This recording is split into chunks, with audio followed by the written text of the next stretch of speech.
continue with the train of lies, because the thing that really lit this on fire was that Vice President Kamala Harris, the queen of Venn diagrams, she was very upset about this, and then she appeared in Florida. Here's a little video of her freaking out about this thing that's not real a thing. We'll get to that. And while they do this, check it out. They push forward revisionist history. Just yesterday in the state of Florida, they decided middle school students will be taught that enslaved people benefited from slavery. They insult us in an attempt to gaslight us, and we will not stand for it.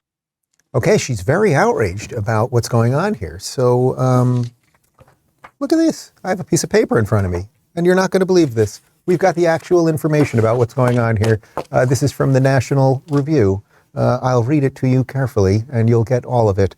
I have been trying to work out how to best illustrate the sheer scale of Harris's falsehood, and I've come to the conclusion that the only way to achieve it is to list in one place all of the relevant parts of the course about which she is complaining. So below, I have copied and pasted every single reference to slavery, slaves, abolitionism, civil rights, and African Americans that is in the document. For those interested, in the full curriculum, including the curriculum for teaching of the Holocaust, is here. By the way, as I just said, we've linked to it in our video that you're watching right now, so you can read the entire thing for yourself.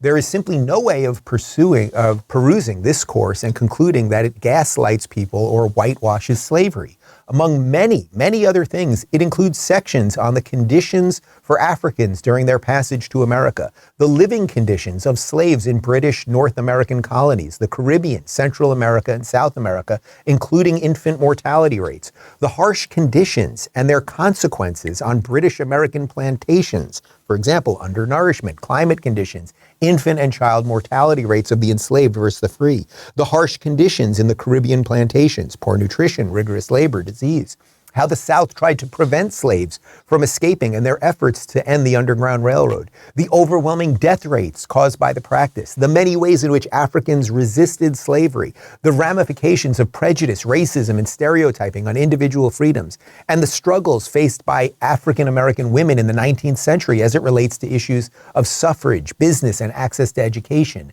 Many of these modules apply to Florida specifically. So yes, Florida is going all in on teaching reality. There is nothing being whitewashed or anything else, but you guys get it. You guys get it. If you do anything that is remotely against the woke, they will come and try to destroy you and lie about you, and it will be all the way up from the vice president, often it's the president himself, but from the VP to the harpies at The View, to CBS, to the activists online, the whole freaking thing.